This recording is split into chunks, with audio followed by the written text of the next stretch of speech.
বিসমিল্লাহির রহমানির রহিম। আসসালামু আলাইকুম ওরহমতুল্লাহি ওবরাকাতুহু। সুপ্রিয় সম্মানিত দর্শক মণ্ডলী, আশা করি মহান আল্লাহ পাক রব্বুল আলামিনের অশেষ রহমত, করুণা ও দয়ায় আপনারা সকলে ভালো আছেন, সুস্থ আছেন এবং ঈমানের হালতে আছেন। প্রিয় দর্শক, আজকের এই গুরুত্বপূর্ণ ও হৃদয়স্পর্শী আলোচনায় আমরা এমন একটি আমল নিয়ে কথা বলবো যা আপনার জীবনের মোড় ঘুরিয়ে দিতে পারে, যদি তা সঠিক নিয়তে, ঈমানের দৃঢ়তার সাথে এবং আল্লাহর উপর পূর্ণ ভরসা রেখে করা হয়। আমরা এমন এক সময়ে বসবাস করছি যখন মানুষের দুঃখ কষ্টের শেষ নেই। কেউ চাকরি খুঁজছে, কেউ ব্যবসায় লোকসানের ভয় নিয়ে দিন কাটাচ্ছে, কেউ বিয়ের চিন্তায় অস্থির, কেউ দাম্পত্য জীবনে অশান্ত, কেউ পরীক্ষার ফলাফল নিয়ে দুশ্চিন্তায়, কেউ ঋণের বোঝায় জর্জরিত, কেউ অসুস্থতা নিয়ে হাসপাতালের বারান্দায় বসে আছে, আবার কেউ মানসিক কষ্টে একাকিত্বে ভুগছে। প্রশ্ন হলো, এই সমস্ত সমস্যার সমাধান কোথায়? উত্তর একটাই, আল্লাহর দরবারে। বন্ধুরা, আজ আমরা জানব আল্লাহ তাআলার দুটি গুণবাচক নাম সম্পর্কে, যে নাম দুটি গভীর ঈমান ও একাগ্রতার সাথে পাঠ করলে আল্লাহর রহমতে মানুষের আশা আকাঙ্ক্ষা পূরণ হতে পারে, দোয়া কবুল হতে পারে, অন্তরে প্রশান্তি নেমে আসতে পারে। তবে শুরুতেই একটি বিষয় স্পষ্ট করে নিতে চাই, আমরা কখনোই নিশ্চিতভাবে বলতে পারি না যে এই আমল করলেই সাথে সাথে সবকিছু হয়ে যাবে, কারণ দোয়া কবুলের সময়, পদ্ধতি ও রূপ নির্ধারণ করেন একমাত্র আল্লাহ তাআলা। তিনি হাকিম, তিনি সর্বজ্ঞ, তিনি জানেন কখন, কিভাবে এবং কোনটি বান্দার জন্য কল্যাণকর। তাই আজকের আলোচনা হবে আল্লাহর নামের ফজিলত, তাওহীদের গুরুত্ব, সঠিক নিয়ত এবং রাতে ঘুমাতে যাওয়ার আগে একটি সুন্দর ও শক্তিশালী আমলের পদ্ধতি। আল্লাহর ৯৯টি সুন্দর নাম, একটি মহান নিয়ামত। প্রিয় দর্শক, মহান আল্লাহ তাআলার অসংখ্য গুণ রয়েছে। কুরআন ও সহি হাদিসে বর্ণিত আছে যে আল্লাহর ৯৯টি সুন্দর সুন্দর নাম রয়েছে, যেগুলোকে বলা হয় আসমাউল হুসনা।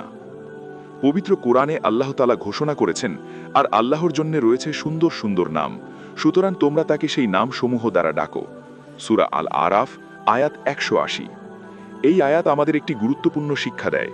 আমরা আল্লাহকে তার গুণবাচক নাম ধরে ডাকব, তিনি যেমন, আমরা তেমনভাবেই ডাকব। যদি আমাদের জীবনে রহমতের প্রয়োজন হয়, আমরা ডাকব ইয়া রহমান, ইয়া রাহিম।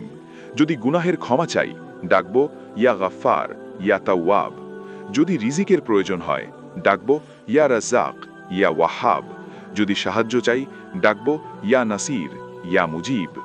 আল্লাহ তাআলা নির্দিষ্ট করে বলেননি শুধু এই নামেই ডাকতে হবে, বরং তিনি বান্দাকে স্বাধীনতা দিয়েছেন, তুমি যে নামের মাধ্যমে আমাকে ডাকতে চাও সেই নামেই ডাকো।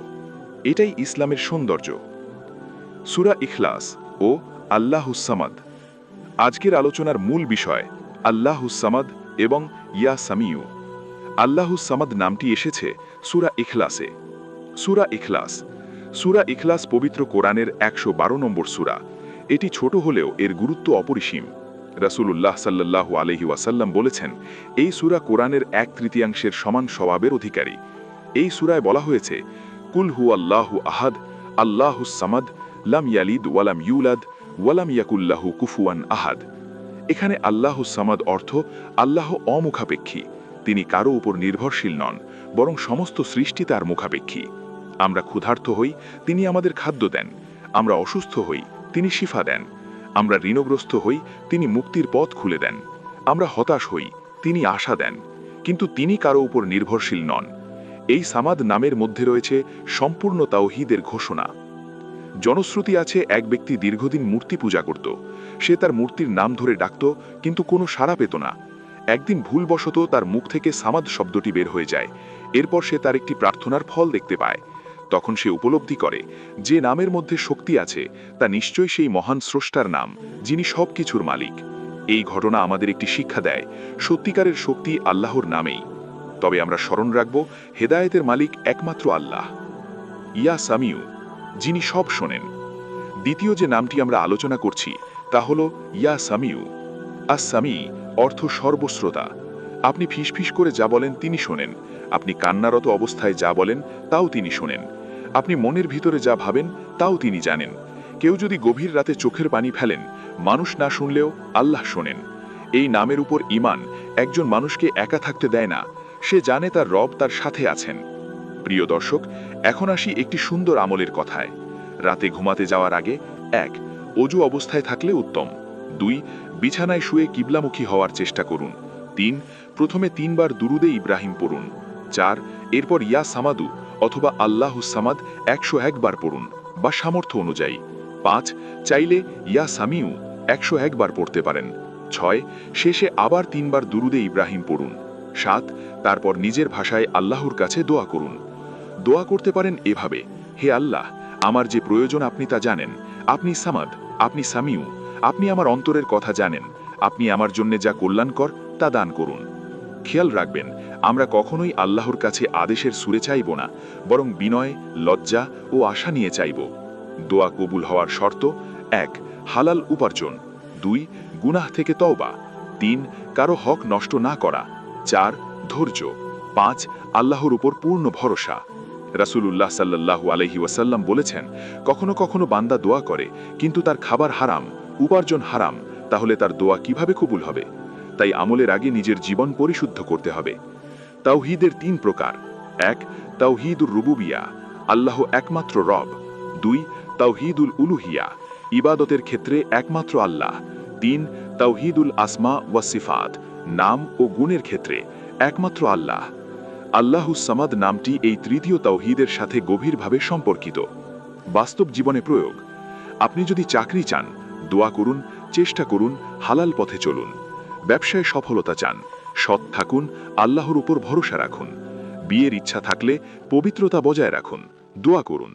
অসুস্থ হলে চিকিৎসা নিন প্লাস দোয়া করুন। ঋণগ্রস্ত হলে পরিকল্পনা করুন প্লাস দোয়া করুন। ইসলাম শুধু দোয়া শেখায় না, চেষ্টা করতেও শেখায়। 99 নাম মুখস্থের ফজিলত।